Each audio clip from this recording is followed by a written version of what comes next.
मैले मोबाइलमा धेरै गेम खेलेछु। PSP लगाएर होस्, नत्र PUBG होस्, फ्री फायर पनि होस्, नत्र स्ट्यान्ड अफ 2 होस्, नत्र कम्ब्याट मास्टर होस्, FPS गेमदेखि लिएर बिल्डिङ गेम्सदेखि लिएर हरर गेम्स सबै खेलेको छु। अनि one of my most favourite game भनेको गड अफ वार स्पार्टा हो होइन, चेन अफ स्पार्टा।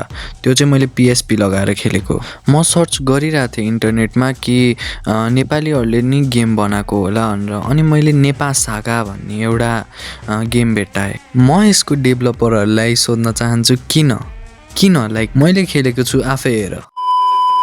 यो गेमको BMG र ग्राफिक्सदेखि लिएर हरेक कुरा राम्रो छ, तर यो गेमलाई कुन मुखले तिमी गड अफ वार जस्तो भन्छौ? पहिला त यसको ब्याक स्टोरी एकदमै सानो छ। लाइक एउटा राम्रो भिलेज हुन्छ होइन, अनि त्यहाँ हाम्रो मेन क्यारेक्टर राम्ररी काम गरेर हुन्छ, ह्याप्पी हुन्छ होइन। तिमीहरूले यतातिर एउटा कन्टेक्स्ट राख्न सक्छौ कि त्यो जुन बच्चा र आइमै देखायौ नि तिमीले भर्खरै त्यो कमिकमा, त्यो हाम्रो मेन क्यारेक्टरको वाइफ र छोरा हो।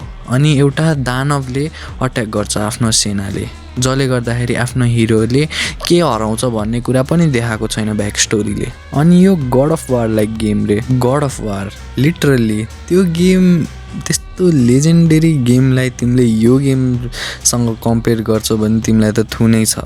मैले माने यो मोबाइल गेम हो अनि यसको ग्राफिक्स BMG सबै राम्रो छ, तर what the freak is the story line के?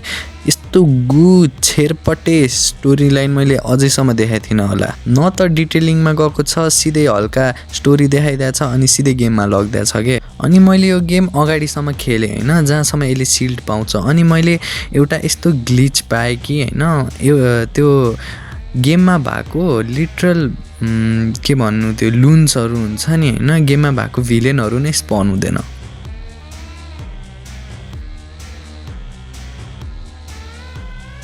जसले गर्दा मैले फेरि गेम रिस्टार्ट गर्नुपर्छ।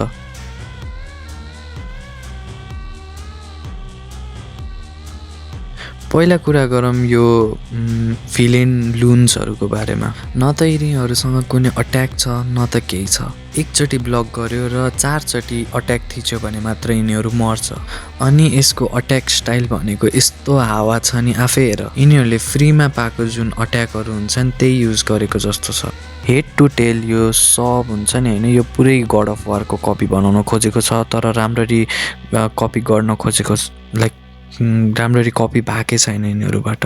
अनि म तिमीहरूलाई एउटा क्वेसन सोध्न चाहन्छु, तिमीहरूले यो कस्तो अल्टिमेट अट्याक बनाएको कि टाइममा त यो कामै गर्दैन यो ultimate attack? What type of shit game have you even created? अनि यसलाई गड अफ वारको कपी रे। गड अफ वारले यस्तो गेमलाई थुकोस् पनि नै। God of war mostly popular भनेको त्यसको ब्याक स्टोरी र ग्राफिक्सले गर्दा हो। अनि त्यो लेभलको ग्राफिक्स त छ यसमा कम्पेयर टु मोबाइल गेम र PC गेम र PS को गेम भन्दा त जे होस् फार मोर बेटर छ अरू मोबाइल गेम भन्दा। तर द फ्रिकिङ थिङ इज तिमीहरूले हिँड्ने एनिमेसन होइन, दौडिने एनिमेसन र हिट एनिमेसनहरूमा काम गरेको जस्तो देखिएन। अनि म्याप भनेको लास्टै नै सानो छ। लिटरल्ली एउटा एडभेन्चर गेम हुनुपर्ने, यो एक्सप्लोर गर्ने गेम हुनुपर्ने, यसमा यताउति त कहीँ जानै मिल्दैन। अनि तिमीले यो गेममा एकचोटि ब्रेजहरू हाल्ने पनि कोसिस गर्नुपर्ने हो, त्यो गियरहरूको मेकेनिक्सहरू पनि हाल्न खोज्ने हो।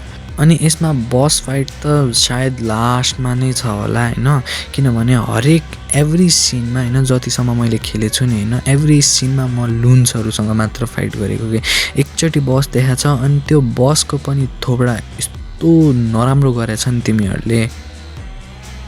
यही हो हाम्रो गड अफ वार लेभलको बस, यही त चाहिएको थियो नि हामीलाई। अब गड अफ वार 6मा पनि यही बस आउँछ भन्ने कुरा चलिरहेछ।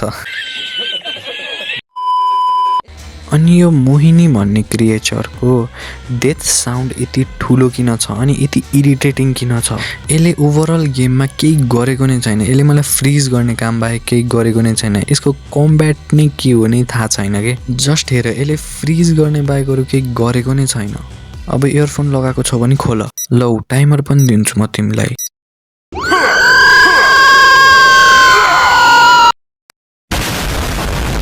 अब कुरा गरौँ यसको अप्टिमाइजेसनको बारेमा। यदि तिमीसँग हाई एन्ड डिभाइस छ भने कङ्ग्रेचुलेसन, तिम्रो मोबाइलमा हल्का हल्का ल्याग हुन्छ। र यदि तिमीसँग लो एन्ड डिभाइस छ भने कङ्ग्रेचुलेसन, तिमीले यो गेम खेल्न मिल्दैन, यस्तो ल्याग हुन्छ मरिहत्ते हुन्छ।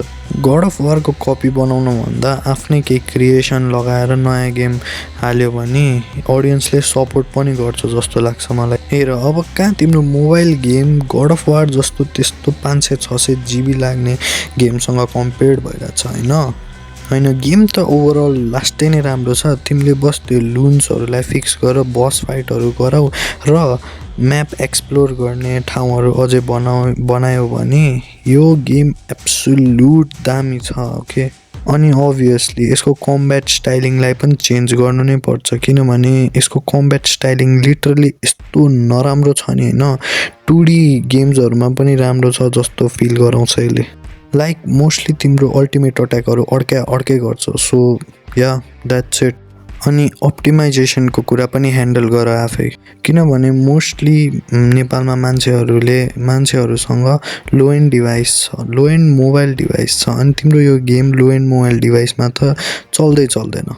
Well thanks for watching everyone. मन पऱ्यो भने लाइक सेयर एन्ड सब्सक्राइब गर। म तिमीहरूको लागि अझै यस्तो कन्टेन्टहरू ल्याउँदै गर्छु। So thank you.